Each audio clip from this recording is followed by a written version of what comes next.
Hi, I am Andrew Hamer, a 6th and 7th grade science teacher at Des Moines Christian Schools. The project I did was a character development curriculum map. This was intended for grades kindergarten through 5th grade. The target audience for this project are the teachers and the administrators, but the focus will be on what is to be implemented for the students. So this will also be a learning process for the students as well.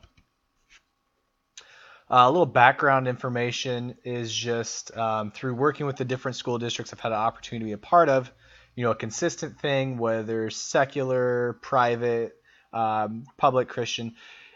A big thing is just promoting positive behaviors, decreasing classroom disruptions, and just really focusing on behavior management within the classroom.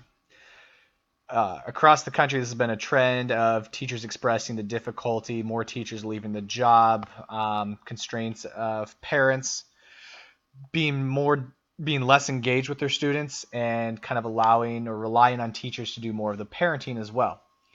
Additionally, with an increase in technology, this has posed some unique challenges as well for students, just with being able to pay attention, less distractive, and also the influences they follow. Just through the media and online sources. So this project is integrating three key things. It's using the behavior management styles to set up the classroom from capturing kids' hearts. This is from the Flippin group where they use kind of just a series of normative behaviors that they're trying to empower students with and put the control back in the students' hands. From the book Habits of Mind, they list 16 character traits that are designed to increase success in work, life, school, etc.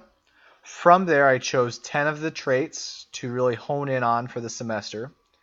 And then I integrated this with lessons from Kids of Integrity that have a multitude of resources that are very adaptable for each teaching style. And it will also accommodate the range of development from kindergarten through 5th grade and hopefully progress through the collaboration of the teachers to find the next shift in learning style.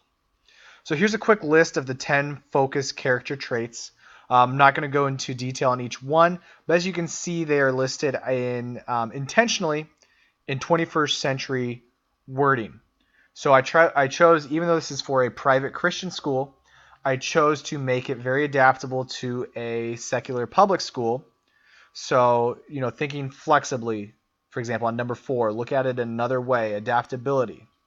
Okay, so you'll see how later I integrate this into the Kids of Integrity biblical lessons, but I intentionally left it in this verbiage because, one, I think that it's going to grasp more students in the learning process, that it's still biblical integration, but it's not necessarily viewed as just a Bible lesson for the students. For those that are in different areas of their walks of faith, I feel that this will kind of help to bridge that gap and still teach them the necessary character development, but also how to relate it to a Bible lesson and how to relate it to real life as well. So this would be a sample of what the first 6 weeks would look like here. So you'll see in that first column, I have the CKH, or Capturing Kids' Heart Initiative. So kind of the different implementation there throughout the progression. A character trait from our 10 traits to focus on, as well as the essential question and the desired learning outcomes. Now, this Capturing Kid Heart initiative is new to the school, so I have descriptors in some of the following slides that kind of really talk about what we're doing at each level there, what's the focus, and how it's relating to the progression of developing good character throughout the school year and focusing on those values.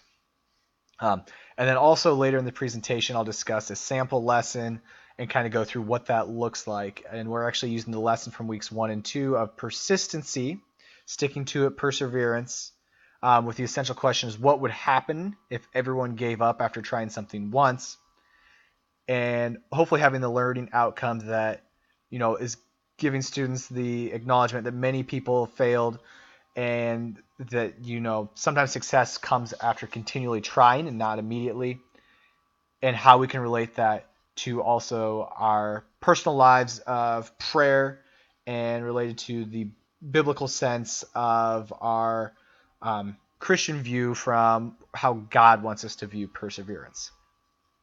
So again, weeks 7 through 14 and 15 through 20. So this would focus, this is set up to get you through a semester. However, you could even spend longer in each and spread it out through over a school year. However, the Capturing Kids' Hearts initiatives you would want to cover within the first semester. And you'll see these last few weeks are just revisit previous initiative in the Capturing Kids' Heart initiative on the left there. Because ideally we want to get through that Capturing Kids' Hearts in the first 10 or so weeks of school and focus on, building on that throughout the school year. So here are some samples of the descriptors. For example, greeting at the door. This is just saying, having the teacher staying outside the classroom when students come in.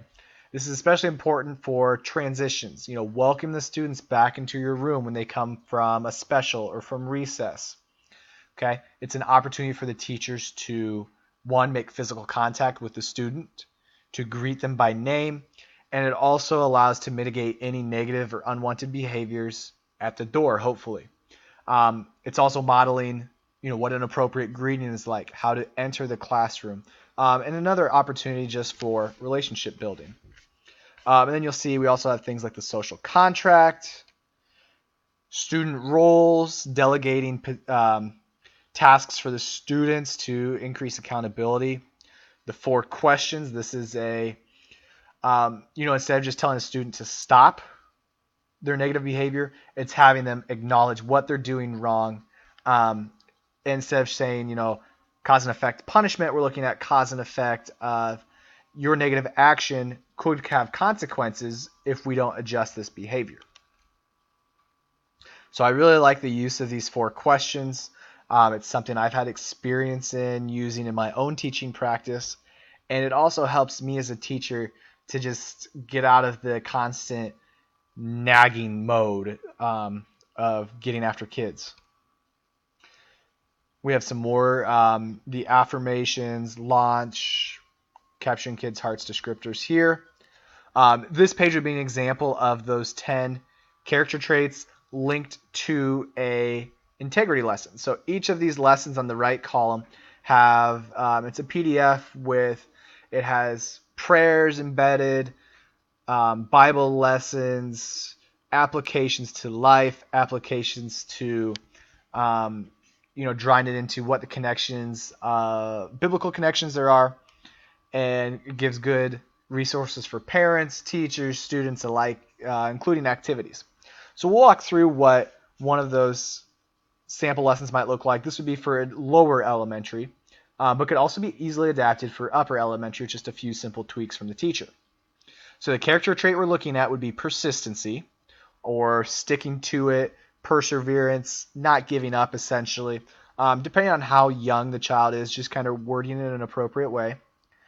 Again, that learning outcome is, many people have failed and they only succeed after continually trying.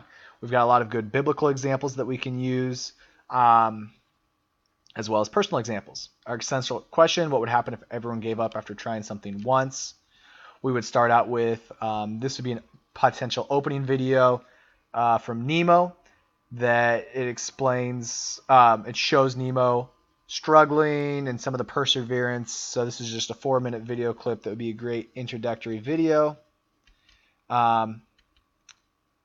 And then we can draw it to their personal lives, asking some questions relating to, this lesson relates it to Lego building.